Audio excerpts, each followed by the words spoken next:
Hi, everyone. The tip number 5 for digital photography is called depth of field. And what that basically means is the zone of acceptable sharpness within a photo that will appear in focus. So, in every picture, there's a certain area of your image in front and behind the subject that will appear in focus.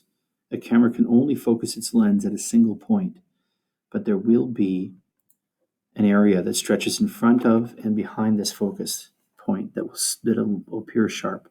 This zone, is known as depth of field. It's not a fixed distance.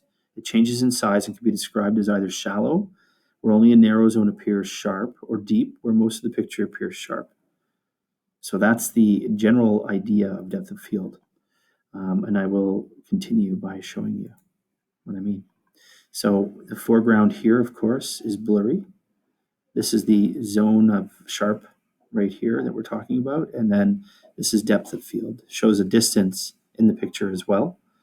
But that zone of sharpness is just in the middle with a blurry behind and a blurry before. So this is probably a shallow depth of field. Again, similar example. Right? The focus is here. If you're on your cell phone trying to do this kind of thing, you would tap that can of Coke.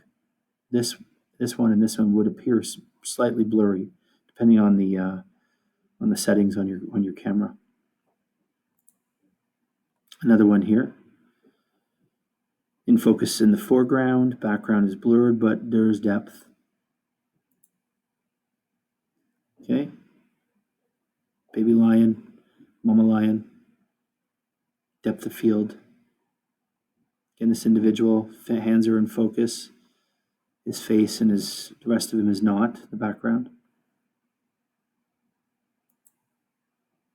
This is a great depth of field picture. Shows distance, the path. We're obviously drawn to the light, the dark forest, and the foreground here in focus. Somebody just got down on what it looks like a messy landscape and took a really interesting picture with it. Here's one where most of the picture is in focus.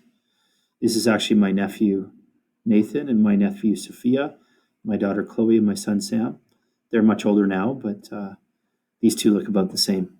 So just the leading line here. Most of the foreground's in focus, but there is blurry in the background. But this is an example of that deep depth of field where the sharpness in that sharp zone is quite large. Blurry trees. Okay. Again, foreground is blurry. Sharpness is in here. Right? There's a little bee. And further on, and there's a little dragonfly. But further on, we have blurry again. Depth of field, leading line, down to the coins. Foreground is, even here, it's starting to blur a bit, but the foreground's in focus. Background is not, showing depth of field or depth to the image. Again, really great photo. These two shoes obviously in focus. All the rest are out of focus, but you get the gist of what's happening. It tells a story, nicely composed, and depth of field. This little guy, I'm not sure what's going on here. Lord of the Flies, if anybody's read it.